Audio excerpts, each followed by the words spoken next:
walked right out of the house and left my stuff. No. I don't have Careful on that. exactly what I said. Okay. We good to go, James?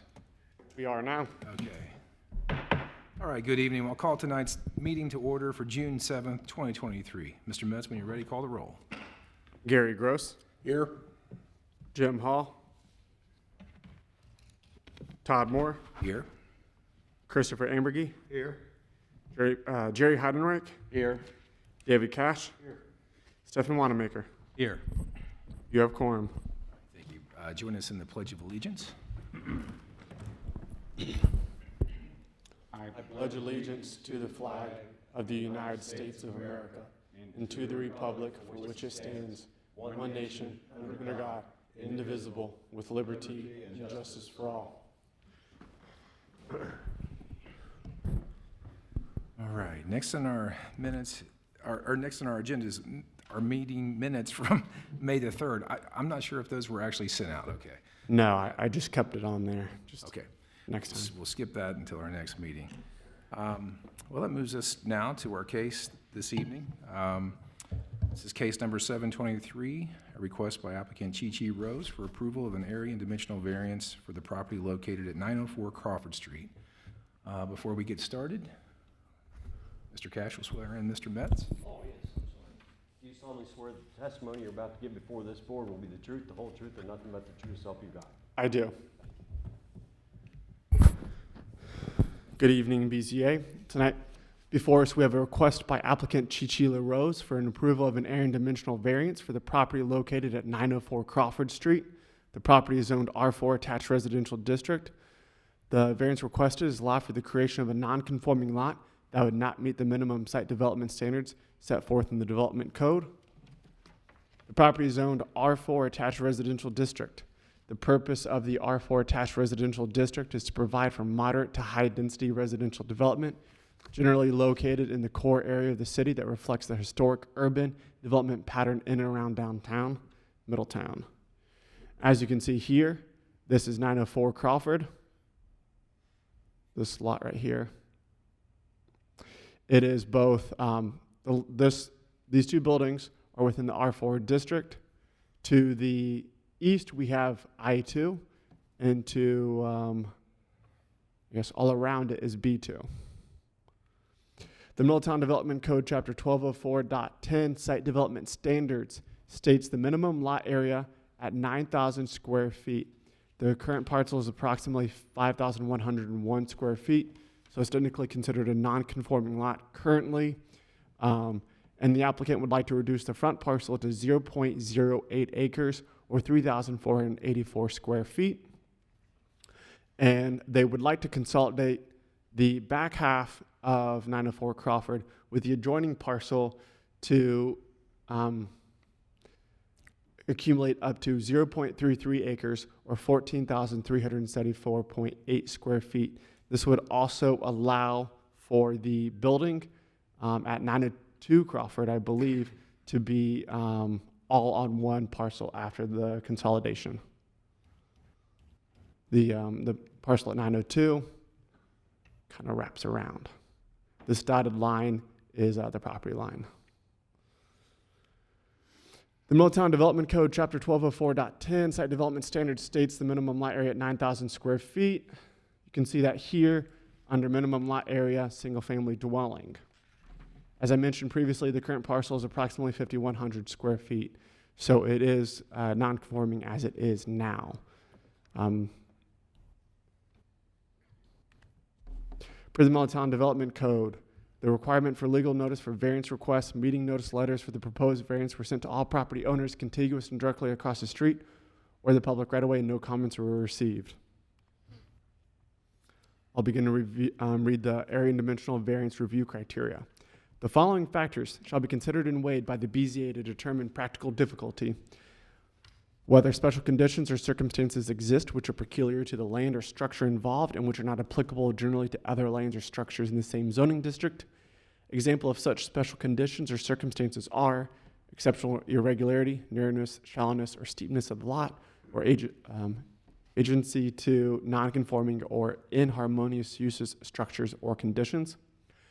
whether the property in question will yield a reasonable return, or whether there can be any beneficial use of the property without the variance, whether the special conditions or circumstances are a direct result of the actions of the applicant, his or her agents, or prior property owners, whether the variance is substantial and is the minimum necessary to make possible the reasonable use of the land or structures, whether the essential character of the neighborhood would be substantially altered, or whether adjoining properties would suffer substantial detriment as a result of the variance, whether the variance would adversely affect the delivery of governmental services such as water, sewer, electric, refuse pickup, or other vital services, whether special conditions or circumstances exist as a result of the actions of the owner, whether the property owner's predicament can feasibly be obviated through some method other than a variance, whether the spirit and intent behind the code requirement would be observed and substantial justice done by granting a variance, whether the granting of the variance request will confer on the applicant any special privilege that is denied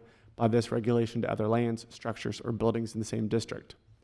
No single factor listed above may control, and not all factors may be applicable in each case. Each case shall be determined on its own facts. The applicant is here. That's my staff report. Do you have any questions? Okay. Any questions for Mr. Metz before we open the public hearing? Oh, I need to read the appeals real quick for the record. Sorry. Any person or entity claiming to be injured or aggrieved by any final action of the Board of Zoning Appeals has the right to appeal the decision to the Court of the Common Pleas as provided in the Ohio Revised Code chapters 2505 and 2506. Now that ends my staff report. The history of these two lots, at some point in time, was there governmental action, a variance granted in order to allow that building to be built spanning two lots? There was nothing I could find. Okay. Unfortunately, I was not able to find any additional records on this other than a few building permits.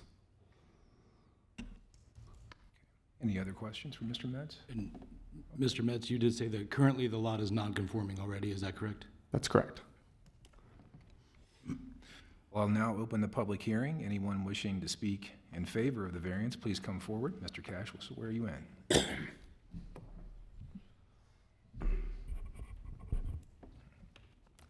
your right hand, please.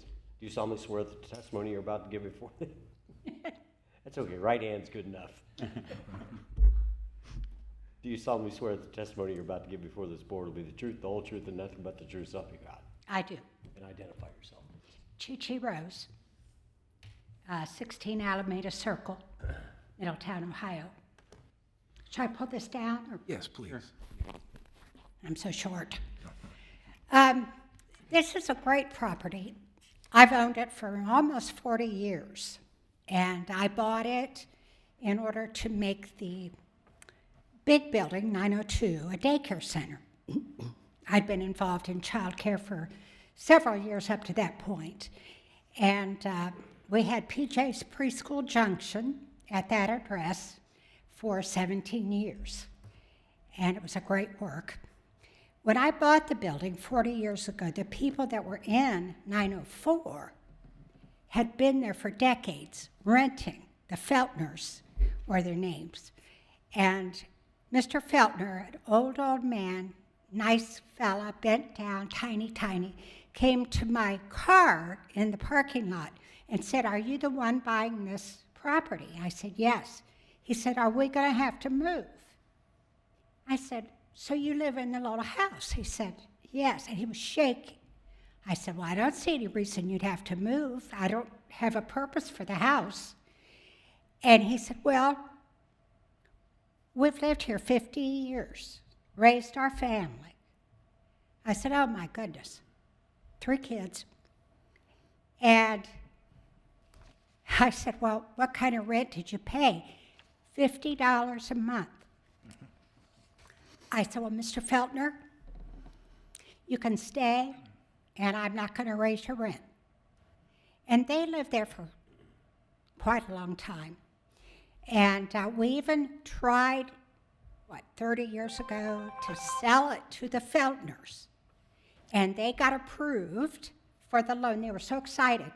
Well, it turned out we didn't realize that we had to split the properties. So that fell by the wayside. After the Feltners left, my next renter was Mrs. Blackford, and she and her handicapped son lived there for 20-some years. And it was another odd encounter. I am a woman of faith, and I believe these things happen for purpose, and I believe both of my renters were set by God to be in these homes. And Lucille and her son lived there, like I said. He died about 8 years ago. And she had other sons that weren't nearly as good as citizens as Jack, but they didn't live there. She died of COVID in Florida. So it's been empty since then. And I have no use for it. There was a time I lived there, and it has served several people through the years. Now we decided, well, let's see what we can do, sell it. We'll try to sell it. And we have a buyer who wants to buy it, a buyer out of Cincinnati. Came up here with a Cincinnati realtor, looked at the house, fell in love with it, and placed a bid that we accepted. That's when we found out we have to split it. Now, the beauty of this deal, I believe, and I think Middletown should also believe this, is that this couple that want to buy the property will live in it. It'll be homeowners living in the home. And I can't think of a better future for that little house, because we'll never do anything else with it. Do you have any questions? What's the big building? I kind of miss what's in there now, or what you... Actually, the 902 Crawford Street, that's where the daycare center was. Mm-hmm. And when it was closed, I moved into that building, and it became my residence for decades, 20 years, I guess. And I redid the whole interior into a residential place. Met my husband, married him about 7 years ago. That's when I left Crawford Street. And I have a big place in my heart for Crawford Street.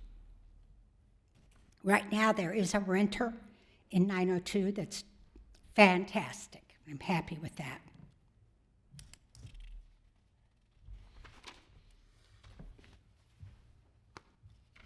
So, Chi-Chi, there was part of the application here that we received. It looks at a lot split. How far into this process have you gone in terms of that being replatted, or any kind of details on what the lot potentially would look like if it was approved? What was the date of that, please? This was, I'm not sure if you've seen this or not, but it was basically part of, it talks about the process of creating a new tract here to... May I come? Go ahead, James. I'm sorry. Can I answer that, Mr. Yes. Moore? Yes, please. So currently, they've hired a surveyor to produce this document for you. Can't show it for the camera, but it's the one with the yellow image with the separation of the parcels. They can't do the lot split and the lot consolidation until they receive an area and dimensional variance from the city. So that's kind of what's holding them up. But they have went through the process of getting a surveyor, and they're right at the precipice of that. Okay. Thank you, James. All right. So is it anticipated, I guess this is for Mr. Metz, so is it anticipated that should this board grant a variance to reduce the square footage for this lot, that a split will be approved? Yes. So a lot split could not happen unless there's a variance. Right. So whenever we have a lot split, how it comes through the cities, it comes to zoning first. I look at it, make sure it's conforming. If it's not conforming, it comes here. If it is conforming, then it moves on to the engineers. They review the survey the legal description, send it back to me, and then I stamp and sign it. So right now, when the lot split came forward, it was non-conforming. It's already non-conforming now, but it's even more non-conforming. But so we'd have a lot split and a lot consolidation happen concurrently, because they are going to they're going to consolidate the back half of that second lot, Portion of it. which would make one lot more conforming, because 902 Crawford, as the parcel itself right now, is also considered non-conforming. So by lot area size, it would become a conforming lot based off area size. So it's not creation of two non-conforming, it's just making one conforming and then one non-conforming.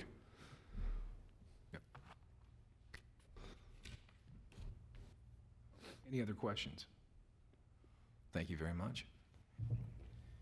Anyone else wishing to come forward? Mr. Cash? Did you tell me to leave? Oh, no, no. Am I done? I mean, Unless you have anything else you would like to share. Or you can stand with your husband.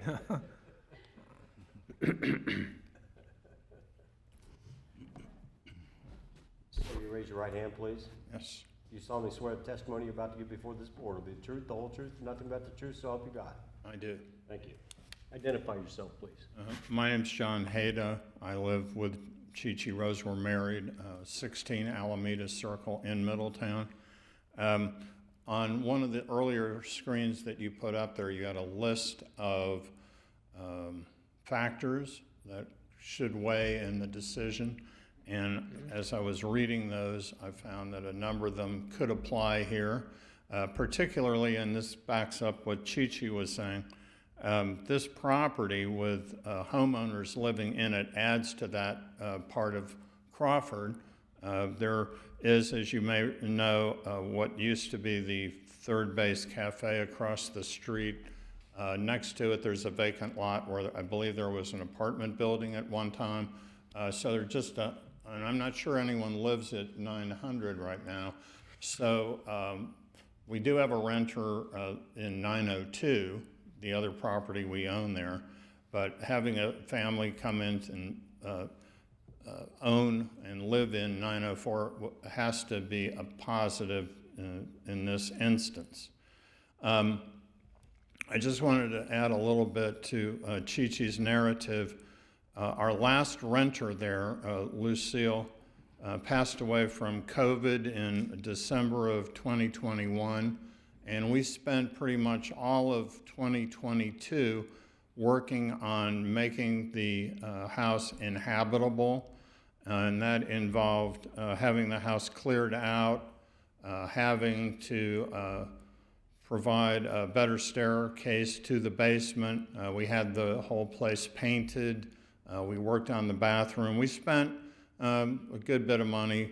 I would estimate over $10,000 to make it saleable, and we did not anticipate that we would have a buyer, and lo and behold, good fortune, we have a buyer. So that then, of course, brings us to you with the application and the hope that you'll provide this variance so that we can move this family into the house.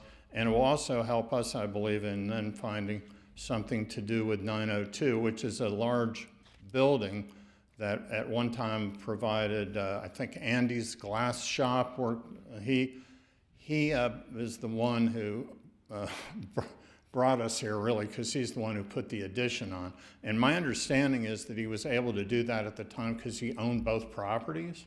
I guess that's the case. So just a little background on that.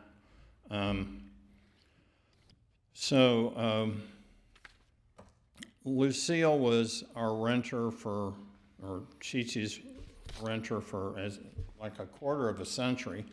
And so I think we've provided her and her family with a lot. And we were interested in maybe having to rent again because for a while there it looked like it was going to be really hard to find a buyer. So the fact that, again, we have a buyer is, I think, a key consideration for all of us as we weigh this matter. Okay, thank you, and if anybody has any questions for me or any comments. Thank you very much. Thank you. Okay, not seeing anyone else. No one wishing to speak in opposition that I'm aware of. Anyone wishing to speak in opposition of the variance, please come forward. I'll now close the public hearing, and we'll move to deliberations.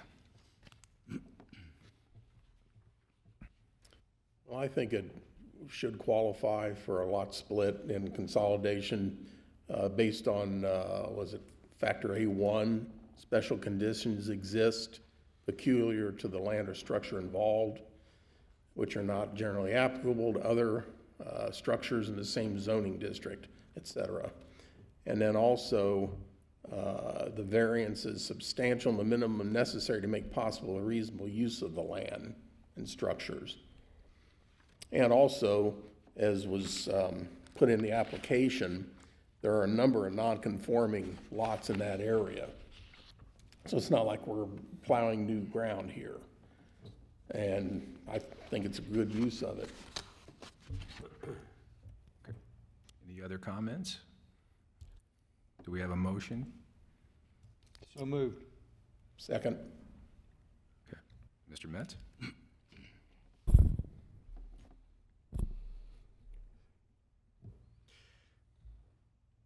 I already know what you're going to vote, but Stephen Wanamaker, Abstain.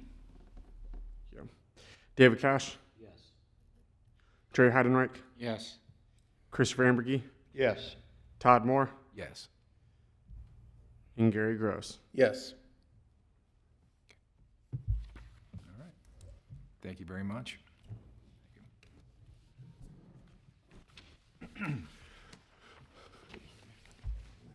The next application we had before us is for an area and dimensional variance request by applicant Ronald Dykes for the property located at 1723 Brentwood Street. The property is zoned R4 attached residential district. The variance requested is to allow for the construction of a third garage, the footprint larger than the primary structure, whereas the Middletown Development Code prohibits more than one garage on a residential lot, and no accessory structure may be larger than the primary structure. The property is zoned R4 attached residential district. The purpose of the R4 attached residential district is to provide for moderate to high density residential development generally located in the core area of the city and that reflects the historic urban development pattern in and around downtown Middletown. Here's the property. This is the primary dwelling. This is garage number 1 and possibly garage number 2 as well.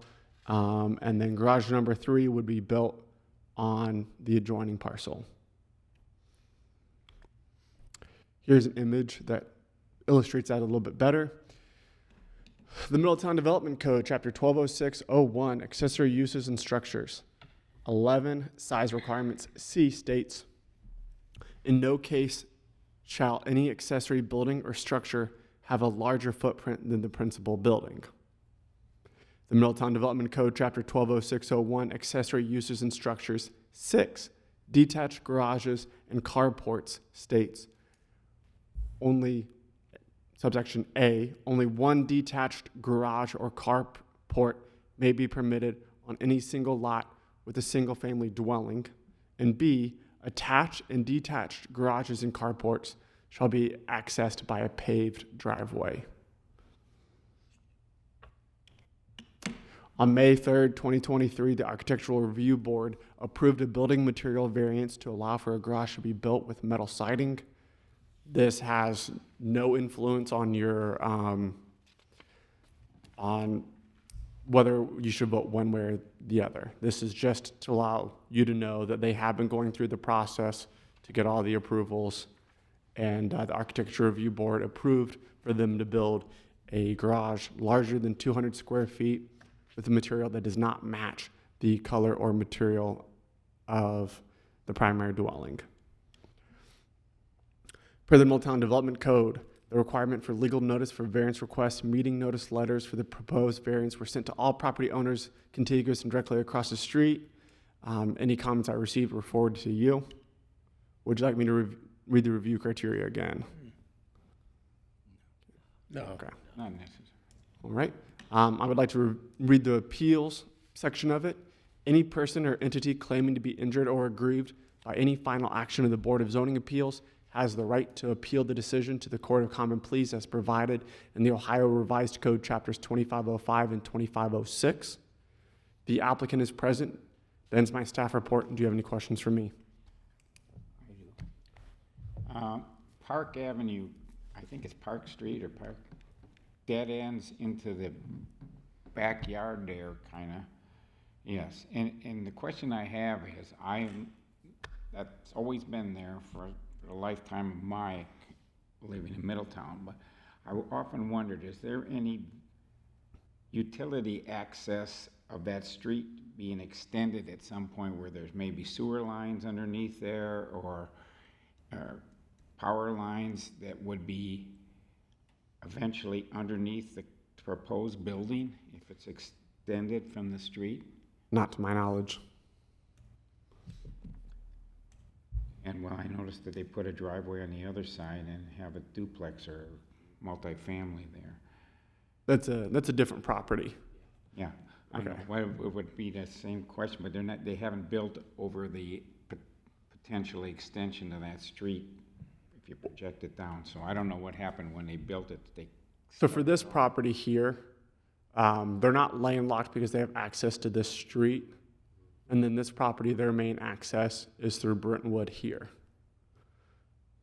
That provides any clarity. Well, just as long as there's no sewer lines or anything that's being built over the top of it, and then, I don't have an issue with it. I just was concerned that there might have been because the street is stubbed off there. So, I don't know if anybody has knowledge of that. No. Is there any other questions? Yeah, I wanted to ask James, it's apples and oranges, but at the time that the Architectural Review Board made their approval, were they aware of what all was involved? The fact that this variance would have to be approved for this to matter? Yeah, well, yes. So when the Architectural Review Board meets, their scope of what they're supposed to review on the whole entire process is fairly limited. They're only supposed to review to ensure that if they would like to waive the building material or grant a building material variance for this accessory structure based off of their own review criteria. They don't look at the size of the building. They don't look, they should, but they don't look at the fact that it has to go through BZA or anything else. It's just, would this meet the review criteria? Former chair of that committee. Okay. Yeah. I'm just asking, were they aware of the total package? Yes, they were. Okay, thank you. Do I understand that this garage, this proposed garage is on a lot separate from the lot on which the residence is built? That is correct. So I believe in 2018, there was a text amendment that was passed where as long as it's a contiguous lot, you're allowed to build an accessory structure. So the fact that the variance that's required here is because this garage is going to be larger than the principal residence on the contiguous lot?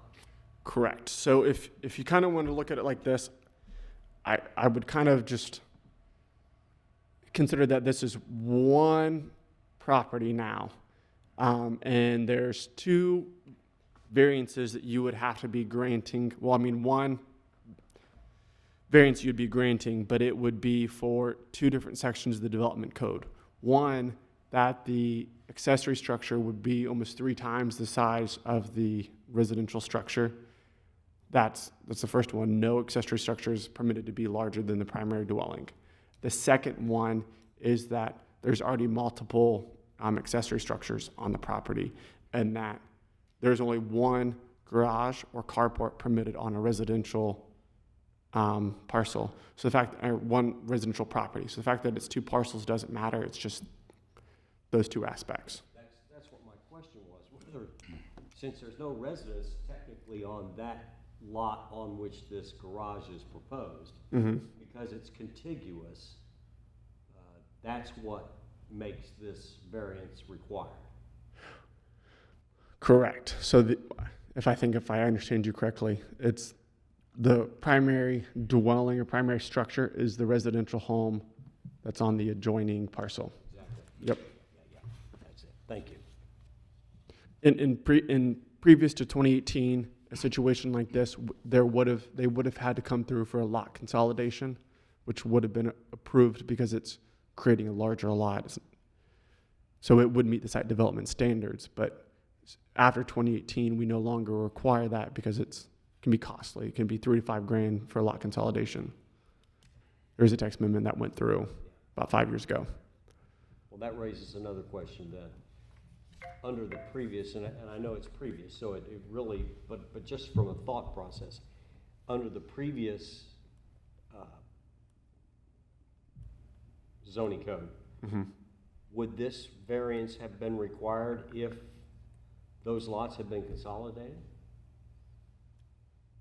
Yes, it'd still be required Still would be required. because the still multiple accessory structures and it's larger than principal structure. But the code actually treats contiguous lots? Yes, contiguous parcels as one property now. Okay. All right, with no other questions, we'll now open the public hearing. Anyone wishing to speak in favor of the variance, please come forward. Yeah. If you would like to. You'll stand at this podium and I'll swear you in.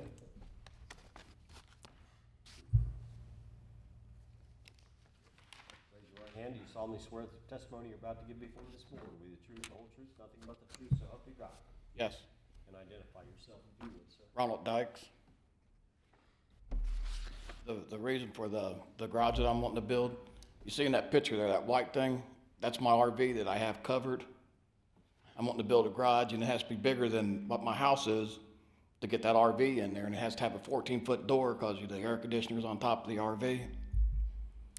And to get it in out of the weather, and it's like $500 to get it winterized every year.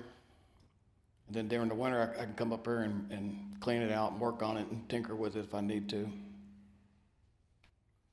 That's the reason for the garage. Curious question, is the garage door facing Brentwood, or is it gonna face your lot there? Is it the I would short like for it side to or the- face Park. Okay, so is it gonna be one garage door or multiple ones? 2 garage doors, 14 foot. Okay, that makes sense.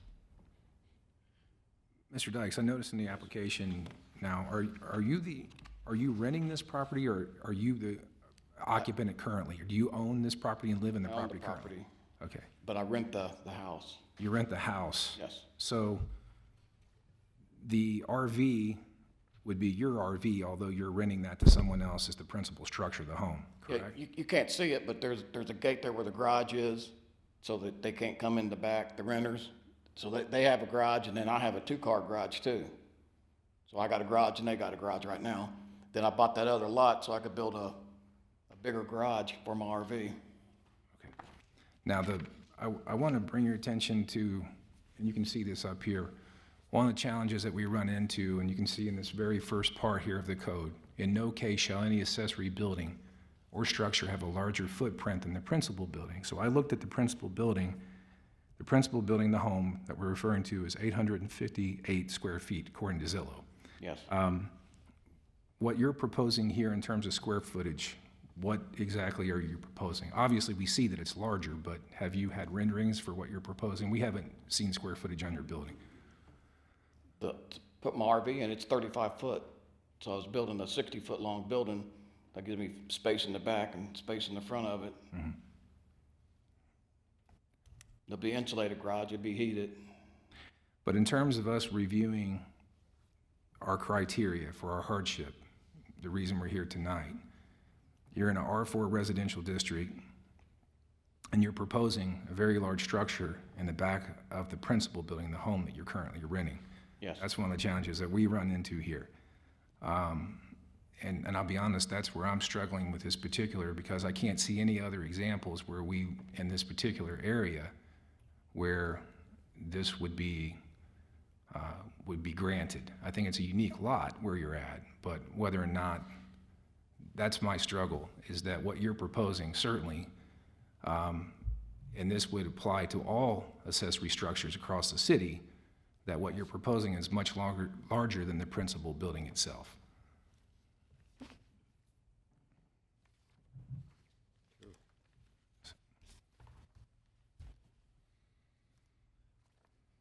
Do we have questions for Mr. Dykes?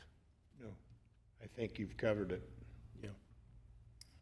Have you had, Mr. Dykes, do you have plans for a building that have been, that you've obtained? Or is this the first, I know your RV is what, 35 feet long? Yes. And the way as Mr. Moore was alluding to, it looks like the garage that you anticipate has to be at least 70 feet long, right? No, so 60. 60, okay. And it looks like, how wide is your RV? RV, probably 8 foot. 10? I guess mirror to mirror, 8 foot. Is this a pull behind, or is this No, it's an RV? yeah, It's motor and, yes. it's an RV. Well, you can see It that looks like white thing in the picture, that's the RV, actually. Yeah. And it looks like it's probably about 25% of the width of your proposed garage, as I look at that. Yes. Would that be about right? It was, I mean, as Mr. Moore was alluding, again, it would seem that a smaller building would suffice to meet your needs. Well, there's going to be 2 RVs in there. Oh, Two. Oh, two? Okay. well, because it says here on your request, it says a third garage to home to fit RV with no apostrophe S. Well, I didn't say that to James, but Huh? my brother has one too.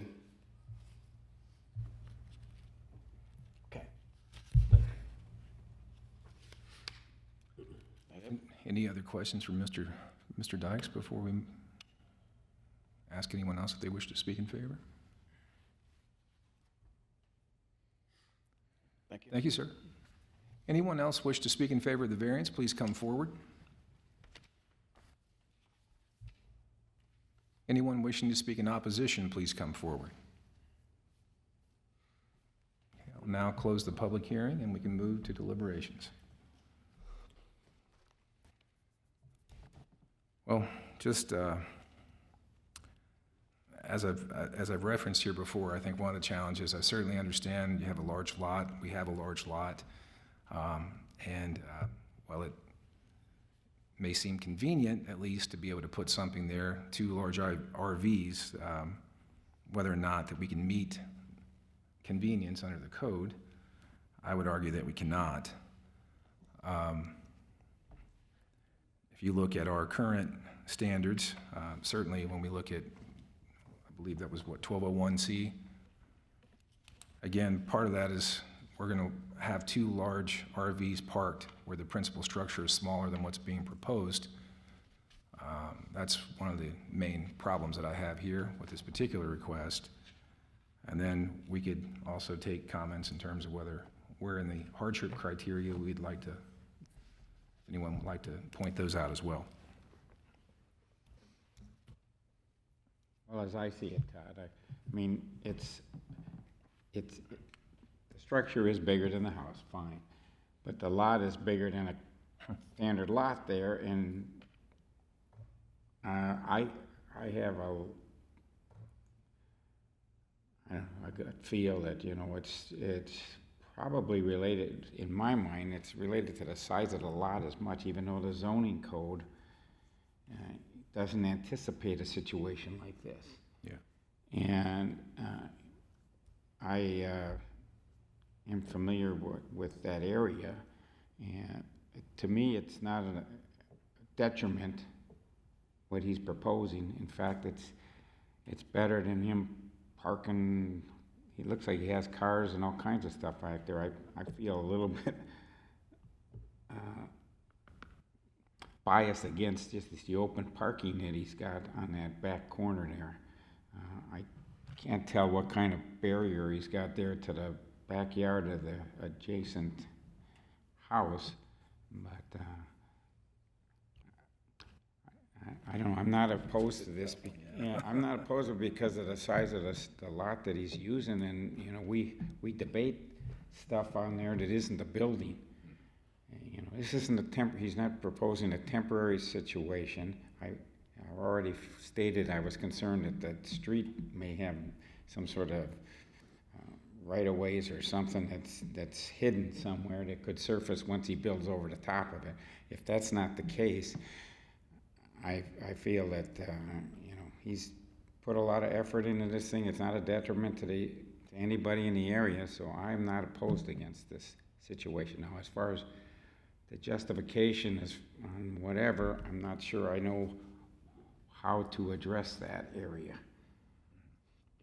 But I just think that this was not anticipated when the zoning code was doing the standard situation. Now, some guys can help me figure out what to justify this on, but. Mr. Metz, a question.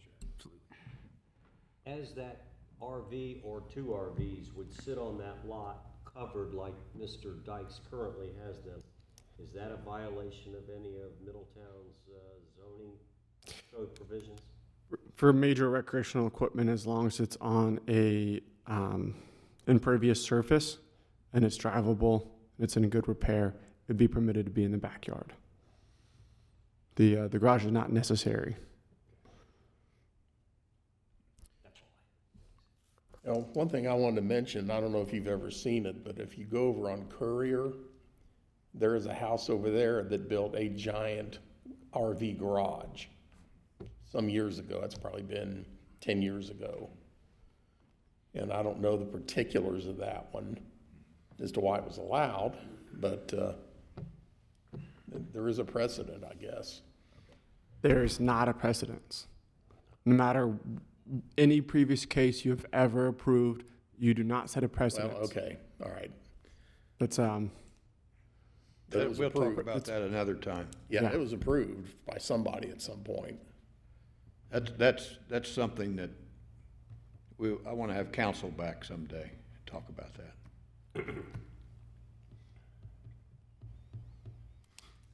In terms of just overall impact to the neighborhood, is there any other, I couldn't find any other examples where we have such a large structure in terms of, you know, if we think about spirit and intent or just similar properties. Again, we have a large lot. And I understand that's one of the challenges that I currently have. We've got a large lot here. But, you know, having such a large garage back there, I couldn't find any other examples in this particular area where, again, part of that's probably because of this large lot, but that's where I struggle with this particular. I don't know how we get there. I'd like to help them. I don't know how we get there if we're going to honor this code. Because you've got two items. You've got the size of it violates code. And he's gone to a lot of trouble to get to this, I'm gonna call it slag, you know, to build this back lot. He's gone to a lot of trouble and expense there already. But then the code says, attached, detached garages and carports shall be accessed by a paved driveway. I mean, I'm not real happy with the code necessarily, but it is the code. I understand there's a lot of grandfathering for that around town. I mean, that's the way it is, but building a new building, I think that would have to meet current code, and it would need a paved drive leading to it at least. Do you have a comfort level with this? Looking at the code itself, I mean, it doesn't meet either of those, and I know that's why we're here for a variance. That size of a building in relation to the size of the residential home is a little odd. That's probably one of the largest, probably ratios we've seen that you'll see around town, really. Another concern may be height. I guess we really haven't talked about height. 14-foot doors, that's gonna make it visible in a lot of areas. So that's things to consider as well as far as. Do we have a motion, one way or the other? Well, Which wait way- a second. Okay, yeah, go ahead. If that wasn't a contiguous lot, and he just granted permission from the street because he'd own that other lot, if that was just a backyard, or not even, just a lot that isn't associated with it, what would be the problem of building something on that? Well, it wouldn't have a use. So if this lot was just off, this parcel was just off by itself, first, it'd be landlocked. So that would be our first You issue. could grant the right away from the street. Okay, well then we don't have a permitted use. What would be the permitted use of a garage, of a personal use? We don't permit those. You'd have to have a residential structure. This is R4 zoning district, so you'd have to have a primary residential dwelling. And then if it was as it was, it would be maxed out at 25%, have to match the color material of the home, and then it would have to have, not be larger than the home itself. So if this was just, the parcel itself was just split off, it wasn't anything else, there'd be several more issues. James, what is, if, to follow up with what Jerry was mentioning, if this was a lot owned by somebody, not Mr. Dykes, it was just owned, somebody had bought the lot because they wanted to put that warehouse on there, because what zoning classification, what is the zoning classification for warehousing of vehicles? B3 or I1, I-1, yeah. which is not encompassed by R4. Correct. Okay. I mean, it would be B3 or I1, possibly I2.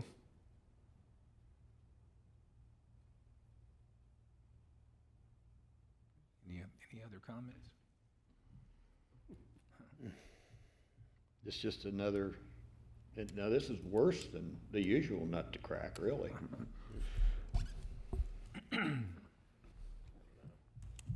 Speak. So currently we have 2 other garages, is that correct? As far as I'm aware, yes. So in this case, regardless, even if one of those garages were torn down, even 2 of those were torn down, again, we still have this issue with placing such a large structure on the, it's kind of a fatal flaw when we look at this particular. Well, yeah. And considering it's a R4 residential district and whether or not we could do something like this here, I mean. The R4 does give it a little bit more restriction than. Certainly understand the difficulty when we look at this. Is there any other questions, though? Well, I mean, honestly, if someone had a lot like that, you would think it would be possible to do that. And in your mind, you would say, I have this big of a lot, and it fits on there, and I can abide by the setbacks, and it would make sense. Well, the alternative we're presenting to him, if it doesn't go through, is he parks it outside. And That seems to be the reasonable alternative. It sounds like it. so there's no objection to parking that stuff outside, but if you can put it in an enclosure, we're violating the zoning code. I didn't think you'd be Well, that's allowed not to- you wouldn't actually be allowed correct. to leave It would the still have to have an impervious surface to be parked on. It would have to be drivable and operable, and it would have to be in good repair, and have to be parked in the rear or side yard. Okay, but in this case, it is a foundation that's acceptable, and although we don't know what the status of the vehicles are, but as long as they're operable and he parks them there, he's gonna park it outside and be satisfying whatever is held over his head. But you can't structure it in. Okay. That ought to fit real good with the ones we were talking about last week. The ones last week were shipping containers. Yeah. But, okay. So, Would there be a stipulation if this was granted that a paved driveway would be required and all that? Or that would be? Well, you wouldn't we would be have to deciding. stipulate that. That would be something that would be required, and if not, then they have to come back. Wait a minute. It says attached and detached garages and carports shall be accessed by a paved driveway. Correct, they have to be. And then I misunderstood something I just heard. I was just making sure that was clear. That was- Okay.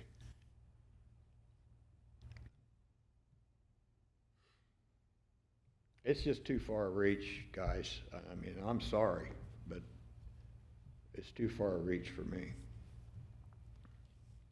Make a motion. I move that we deny. Do we have a second? Second.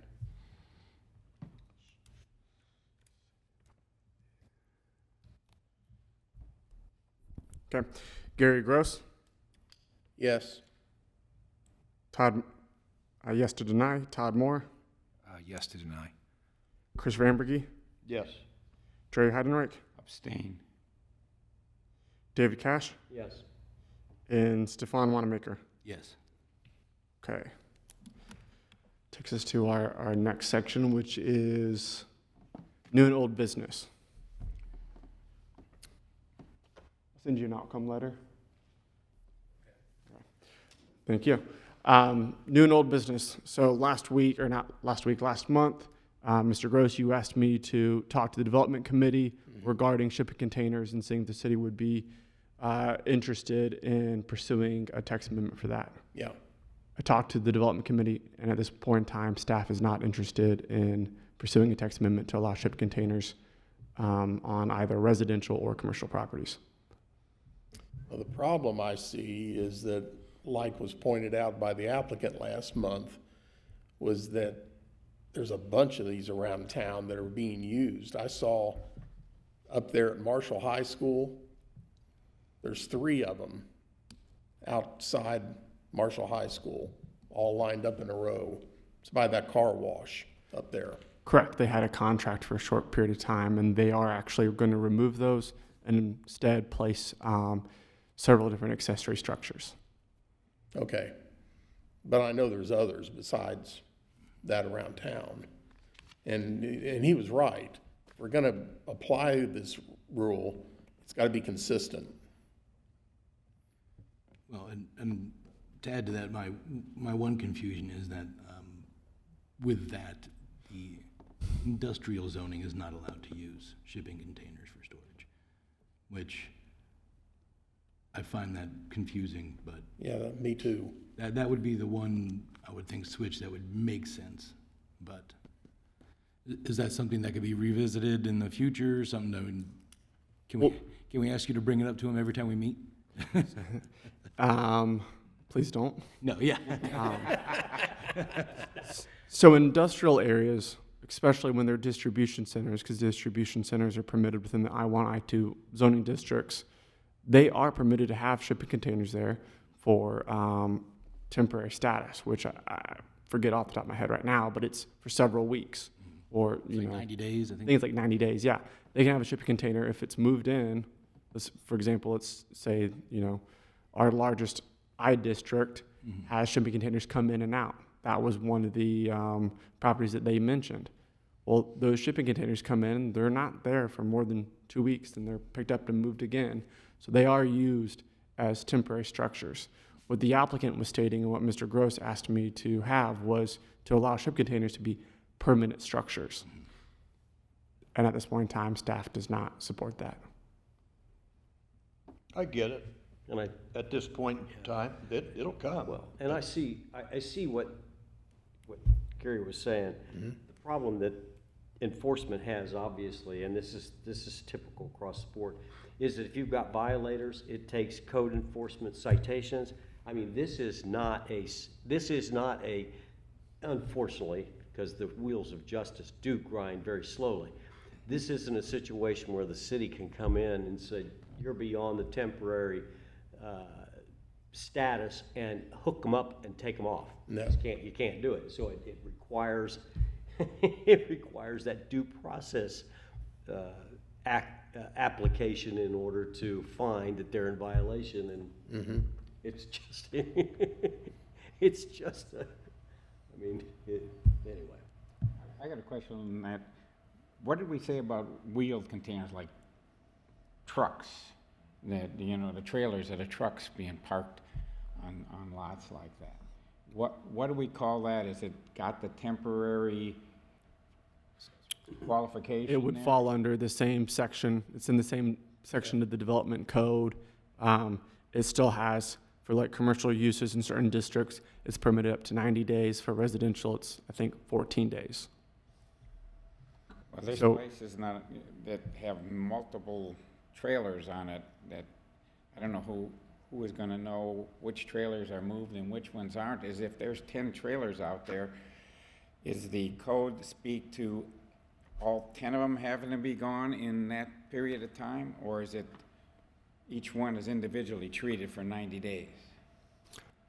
That's a great question. Our code enforcement specialists are the ones that handle this. There's one property that we have on South University that is being used as a distribution center, and I believe it's a legal non-conforming use, that it has been a distribution center for 10, 12, 20 years. So I would defer that to code enforcement. Yeah, it's surprising. Does it depend upon the zoning classification as to whether the temporary status is longer than others? God, I hope not. Well, When you say zoning classification, we think of, heavy industry versus residential. yeah, well, yes. So those two are split. So residential, it's 14 days. You would have that. That's generally for people who buy a pod or rent a pod to move in and out. And then when it comes to commercial, they have their 90 days. And then when it's such as like a distribution center, which is what a lot of Middletown used to be, where we were a steel importer and exporter, we still have, in paper mill, we still have distribution centers that are left over. So you'll see temporary structures be brought in, such as the back of a semi-truck left for 20 days or whatever while they unload, reload, and move it out. Some of those don't even last a day. But you're saying those who have business, they're doing business in the city. It's not where somebody can just drive in and say, well, you've got a code that says I can park this here for 90 days.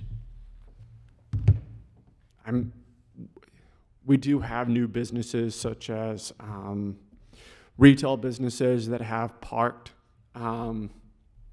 facilities in like the back of their building for up to 90 days while they're importing or while they're redoing the inside of their interior of their building. They're using a temporary structure to store their retail goods, and then at the end of the 90 days, those structures have been moved. There's one that is off of Roosevelt, and I had to go out there and personally inspect it when they moved it on, and then when they moved it out, I went out there and personally inspected and made sure that it left. I have Go ahead. one old and one new. Let me, just one more thought on this particular. Go ahead, finish. Owen's got these dumpsters that people put on their lots to collect garbage and whatnot. And they're big blue things. I used to rent them when I worked at Square D 40 years ago. And does that fit as a storage facility, or how are dumpsters categorized? That, you know, they pick it up whenever you call them, they empty it, and they either bring you a new empty one or they empty it there somehow, but I think they bring one and exchange it. Is that even something to consider? The development code covers construction dumpsters, which is generally used for, if it's going to be for a residential lot, it's for when somebody's completely rehabbing a home, emptying it out, and then doing any new repair. When it comes to commercial structures, a lot of them, their trash service is dealt through with having a dumpster on site. Now, the development code for that would cover screening in certain areas and goes through that process, but it doesn't dive into how their trash service is completed.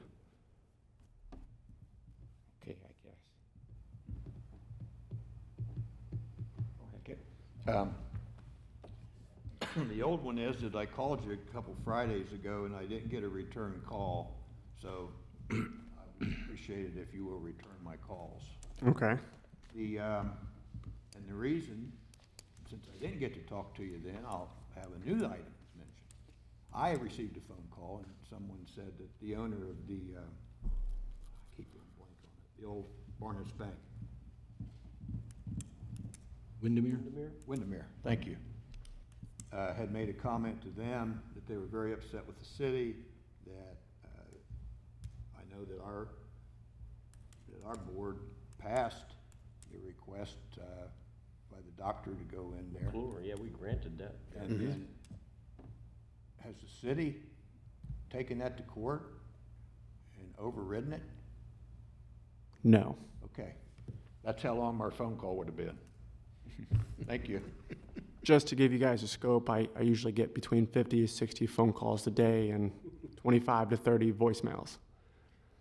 So, That's why I didn't call you back, why I didn't send you a nasty email. Okay, And how many emails? You took care of it. I took Monday off and I came back to over 60. I figured as much. I just, I want to make sure it isn't personal. No. Got it resolved, so I'm just kidding. Any other new or old business, Mr. Metz? No, that ends it for me. That moves us to adjournment. All those in favor of adjournment, say aye. Aye. Opposed? We are adjourned. A lot better than last month. The moon must be out for me or something tonight.